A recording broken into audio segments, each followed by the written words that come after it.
नमस्कार बच्चों, स्वागत है आप सभी का यू एंड वर्ल्ड चैनल में।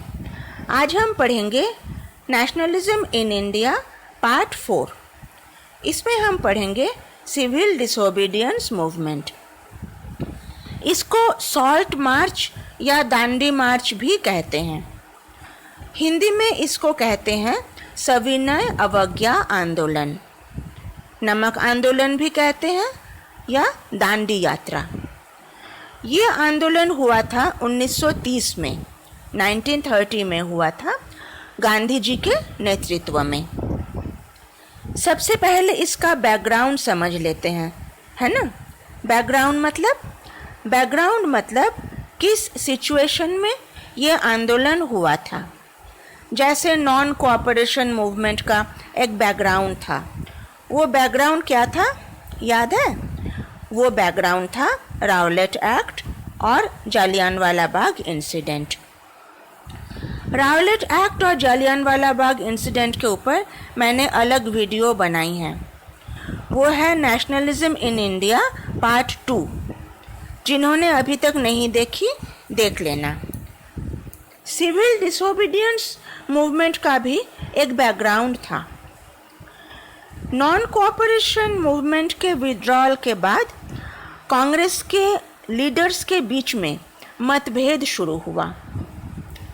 कुछ लीडर्स ने कहा कि हम प्रोविंशियल काउंसिल इलेक्शन में पार्टिसिपेट करेंगे।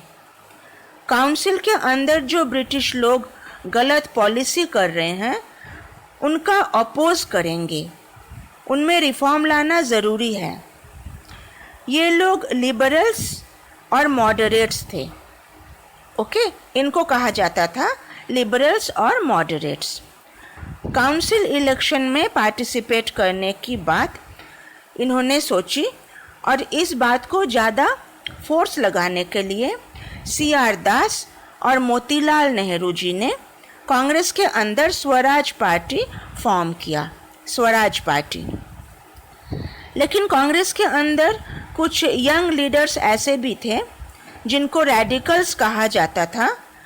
उन्होंने कहा नहीं भाई, हम तो तगड़ा आंदोलन करेंगे और हमें चाहिए पूरी आज़ादी, फुल इंडिपेंडेंस। ऐसे लीडर्स कौन थे? ऐसे लीडर्स थे जवाहरलाल नेहरू और सुभाष चंद्र बोस। ये दोनों ग्रुप समझ में आ गया है ना। पहला ग्रुप लिबरल्स और मॉडरेट्स का जो कॉन्स्टिट्यूशन में सुधार लाना चाहते थे, और दूसरा ग्रुप रेडिकल्स का जो फोर्सफुल आंदोलन करना चाहते थे और पूरी आज़ादी चाहते थे। अच्छा, 1928 में साइमन कमीशन आया था इंडिया में। ब्रिटेन ने एक स्टैट्यूटरी कमीशन बनाया था जिसका हेड था सर जॉन साइमन। स्टैट्यूटरी मतलब जिसके लिए गवर्नमेंट की परमिशन होती है, गवर्नमेंट का ऑर्डर होता है। साइमन कमीशन क्यों आया था भारत में? साइमन कमीशन आया था इंडिया में कॉन्स्टिट्यूशनल सिस्टम में सुधार लाने के लिए। साइमन कमीशन की खबर पाकर भारतवासी ज़रा भी खुश नहीं हुए। क्यों? खुश क्यों नहीं हुए? साइमन कमीशन में एक भी इंडियन मेंबर नहीं था, सब ब्रिटिश थे। ये भारतवासी के लिए बहुत बड़ी इंसल्ट थी। तो भारत के लोगों ने क्या किया? कैसे साइमन कमीशन का स्वागत किया? जैसे ही साइमन कमीशन इंडिया पहुंचा, भारतवासी ने उनको काला झंडा दिखाया और गो बैक साइमन का नारा लगाया। साइमन वापस चले जाओ। ऐसे बहुत सारे लीडर्स, पार्टीज जैसे कांग्रेस, मुस्लिम लीग, सब ने इस डेमोन्स्ट्रेशन में पार्टिसिपेट किया। फिर दिसंबर 1929 में जवाहरलाल नेहरू प्रेसिडेंट बने थे लाहौर कांग्रेस सेशन के। वहाँ उन्होंने डिमांड रखी पूर्ण स्वराज की। पूर्ण स्वराज मतलब फुल इंडिपेंडेंस। ये भी कहा गया कि 26 जनवरी 1930 को इंडिपेंडेंस डे मनाया जाएगा। लेकिन इसमें लोगों का रिस्पॉन्स बहुत अच्छा नहीं था। तब महात्मा गांधी ने सोचा ये सही समय है कि एवरीडे लाइफ का कोई भी इशू लेकर एक मास मूवमेंट कराया जाए।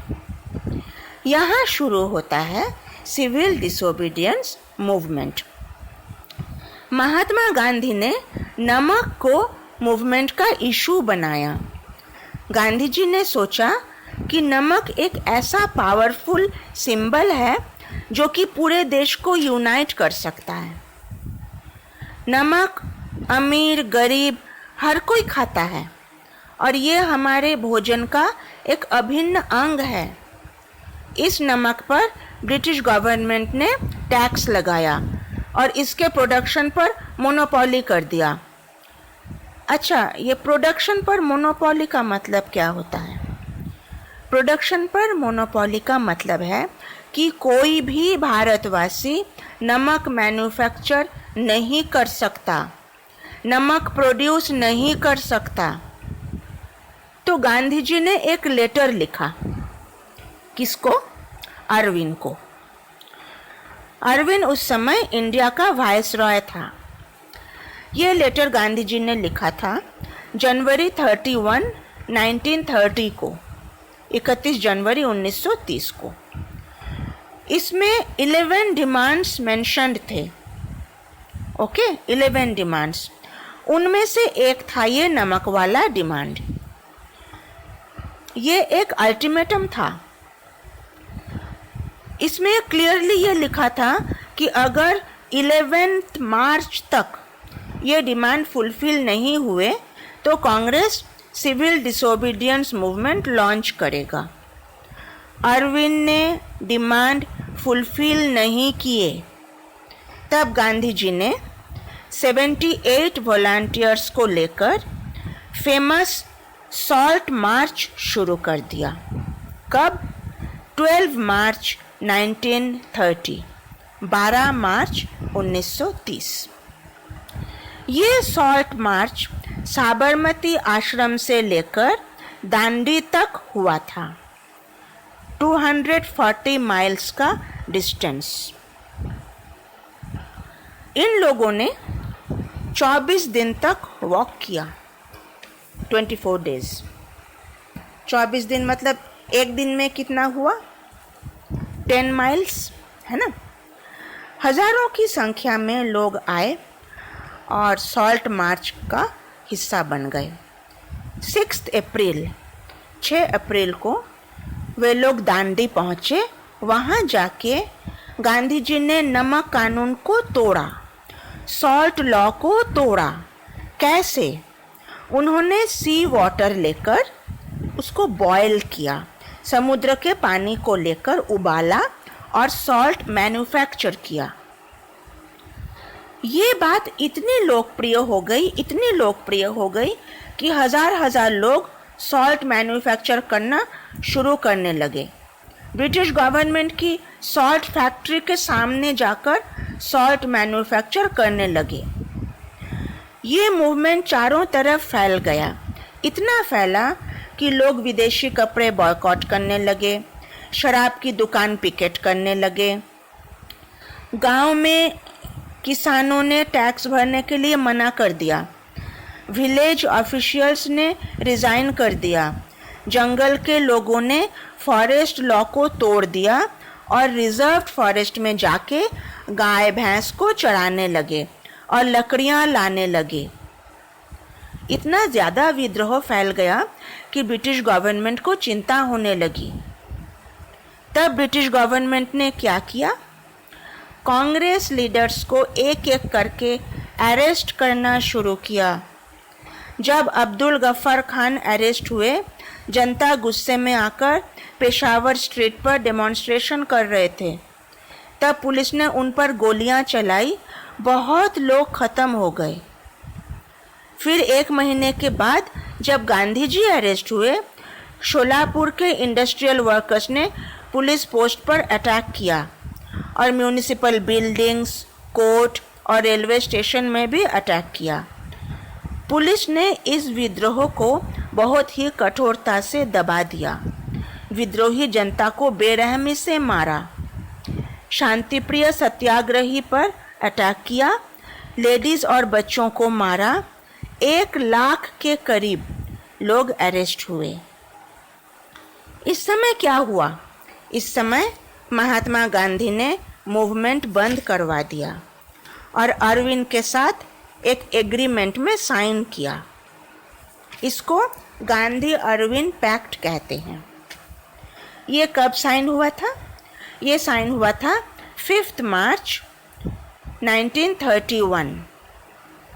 ओके, 5 मार्च 1931 को गांधी अरविंद पैक्ट साइन हुआ था। इस पैक्ट के अनुसार गांधी जी लंदन में जाकर राउंड टेबल कॉन्फ्रेंस अटेंड करने को अग्री हो गए। फर्स्ट राउंड टेबल कॉन्फ्रेंस को कांग्रेस ने बॉयकॉट कर दिया था। तो इस बार गांधी जी इस शर्त पर राजी हुए कि ब्रिटिश गवर्नमेंट सभी प्रिजनर्स को रिलीज कर देंगे, आज़ाद कर देंगे। दिसंबर 1931 में गांधी जी लंदन गए कॉन्फ्रेंस अटेंड करने, लेकिन ब्रिटिश गवर्नमेंट ने अपने वादे तोड़ दिए। जब गांधी जी भारत लौटकर आए, उन्हें बड़ी निराशा हुई। उन्होंने देखा कि ब्रिटिश गवर्नमेंट अब नए नए तरीके से टॉर्चर कर रही है। गफ्फर खान और नेहरू जी को जेल में डाल दिया और कांग्रेस को इलीगल घोषित कर दिया।